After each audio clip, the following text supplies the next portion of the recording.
प्रिय विद्यार्थियों, मैं हीरालाल, सहायक आचार्य हिंदी, राजकीय महिला महाविद्यालय तारानगर में आपका फिर से स्वागत है। हम पढ़ रहे थे बिसल देव रासो के बारे में। आज इनकी कुछ महत्वपूर्ण व्याख्याएं हैं वो रही हुई है, उनके बारे में हम अध्ययन करेंगे। तो आइए चलते हैं। हम यहाँ से प्रारंभ कर रहे हैं नंबर 6। यहाँ पर राजमती एक ब्राह्मण को अपने पति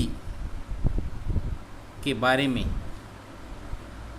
कुछ पहचान वगैरह बता रही है कि, और ब्राह्मण भी पूछ रहे हैं कि आपके पति की क्या पहचान है वो हमें बताइए।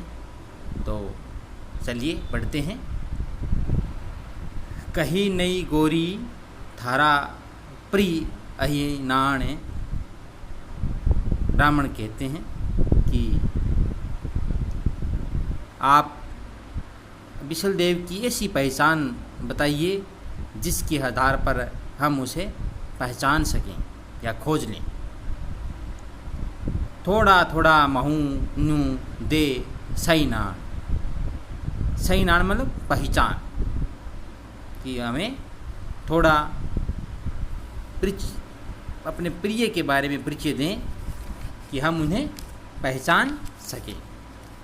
किणी अणुहारी सारी खऊ, और उनकी अणुहारी मतलब आकृति,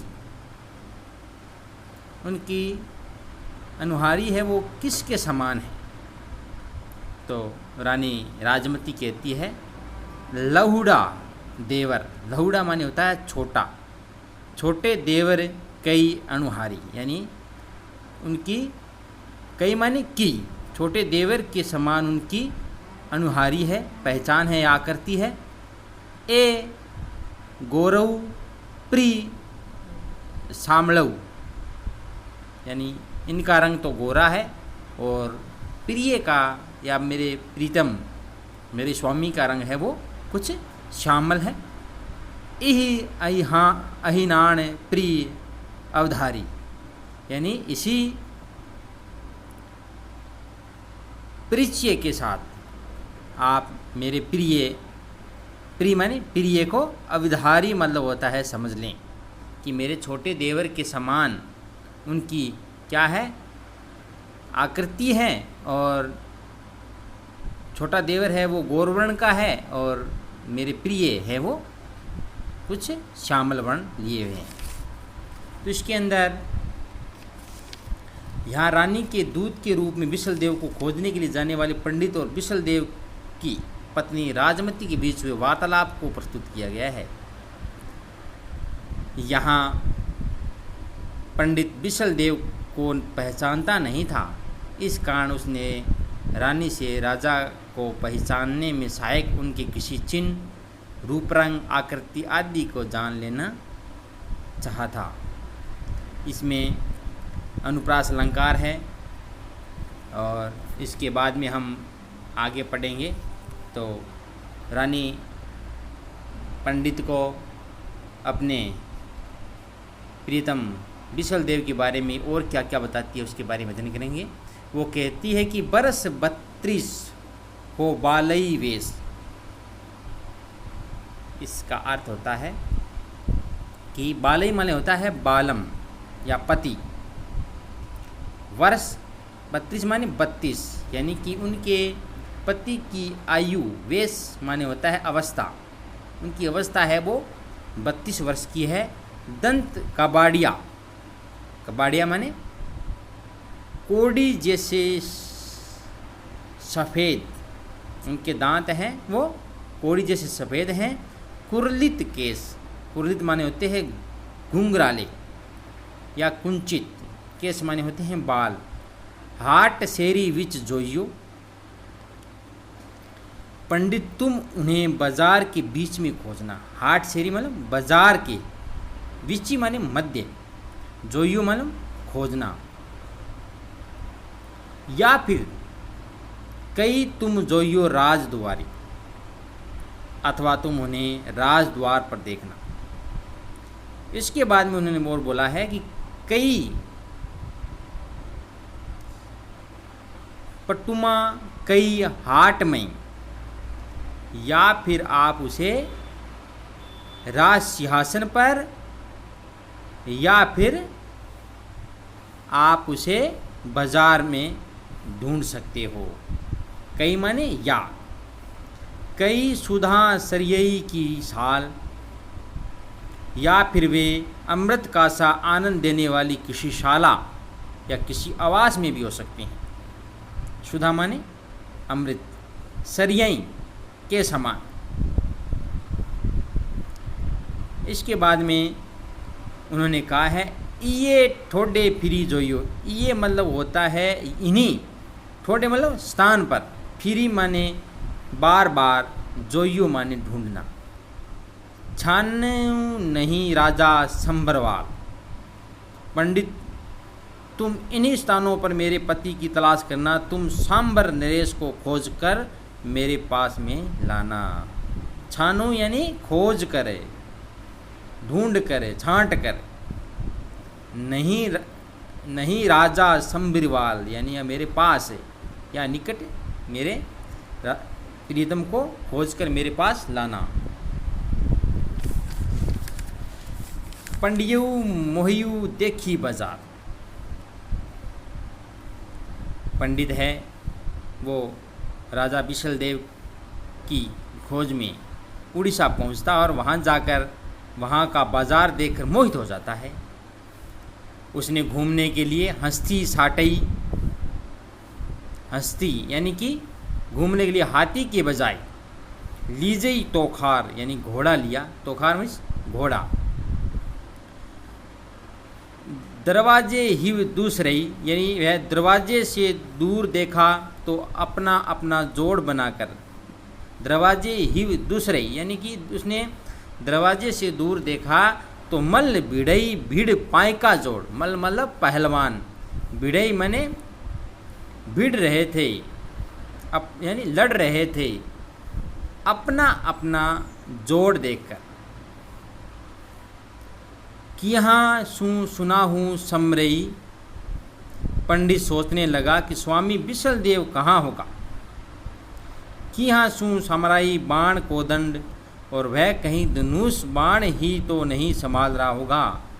उन्होंने विचार किया कि हाँ सुना है समरई यानी कि स्वामी विशलदेव कहाँ होगा, और किया समारयु बाण कोदंड।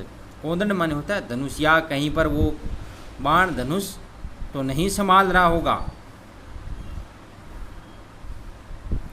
आगे जब राजा के पास पंडित पहुंच जाता है तो उसके बारे में राजा उनकी बात सुनकर अत्यंत उत्साहित प्रसन्न हुआ। बात सुनी राजा अधिक उल्लास। बात सुनकर राजा है वो अत्यधिक उत्साहित हुआ, प्रसन्न हुआ। राजा बिशलदेव शीघ्र अपने घर की ओर रवाना हुआ या चल पड़ा। बिशलदेव चलियो वेगी वराहसी यानी कि वो जल्दी ही अपने घर की ओर चल पड़ा। साबती सेन साथ ही करी, और अपनी बड़ी सेना को उसने साथ में ले लिया। तत्क्षणी यानी कि उसी क्षण आयु राजद्वारी, और वह अपने राजद्वार पर पहुंच गया। नीलवटे नूर सुहाई घण्यू। उस समय उस पर नूर बरस रहा था। क्या बरस रहा था? नूर बरस रहा था। कहने का मतलब बहुत सुंदर दृश्य हो रहा था उसमें। मेल मेली तठई देखण चाही। वह बड़ा सुंदर लग रहा था, और देखने वाली नारियां समूह बनाकर उसे देखने जाने की को उत्सुक थी। मेल मेली तठई देखण चाही यानी कि कुछ औरतें समूह बनाकर उन्हें देखने के लिए जा रही थी या इच्छुक थी। राजा के मस्तक पर किसकी? मस्तकी वासे केवड़ू, राजा के मस्तक से केवड़े की सुगंध आ रही थी। इस स्थिति में राजा बिशल देव राजगृह में प्रविष्ट हुआ। तेड़ राजा तठई राजगृह माही, यानी कि इस स्थिति में राजा राजगृह में प्रवेश हुआ। एक रस तुम घरे दिशी हाली। अब देखिए, घर में प्रवेश करने के बाद में जो आगे की बातचीत होती है उसमें कहा है कि रानी ने राजा से कहा कि तुम घर के अंदर चलो। एक रस तुम घर दिशी हाली, कहते हैं कि जहाँ देखभाल करने वाला मनुष्य न हो तो आंगन में खड़ी चंपा की डालियाँ भी सूख जाती है, मुरझा जाती है। एक रज मानस ने कही, मानस मानी मनुष्य, आंगन सूखी चंपा की डाली, यानी कि अगर कोई भी देखभाल करने वाला अगर मनुष्य घर में न हो तो आंगन में खड़ी हुई चंपा की डालियाँ भी क्या है? सूख जाती है। चंपा के फूल भी क्या है? मुरझा जाते हैं। तो कहने का तात्पर्य ये है कि तुम्हारे सानिध्य से रानी फिर से खुशहाल हो जाएगी। तुम उसे अपने सानिध्य से लाभान्वित करो, क्योंकि राजा के अभाव में उसके विरह में सुंदर रानी राजमती की स्थिति कैसी हुई थी, वो अब वापस राजा के आने के बाद उसकी स्थिति है वो सुधर जाएगी।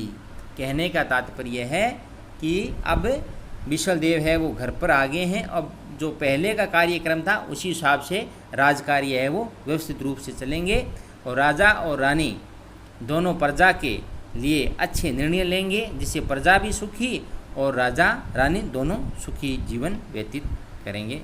धन्यवाद। और इसके अंदर जो रानी के लिए चंपा का उपमान का प्रयोग हुआ है, तो चंपा फूल का सुंदर पौधा माना जाता है। चंपा के बारे में कहा गया है कि चंपा में तीनी गुण रूप गंध रसवास, अवगुण तो में एक है बरमर न आवे पास। कहने का तात्पर्य यह है कि रानी राजमती का पति भी लंबे समय तक रानी से दूर प्रदेश में रहा। इस आधार पर रानी के लिए चंपा उपमान का प्रयोग बड़ा स्टिक है।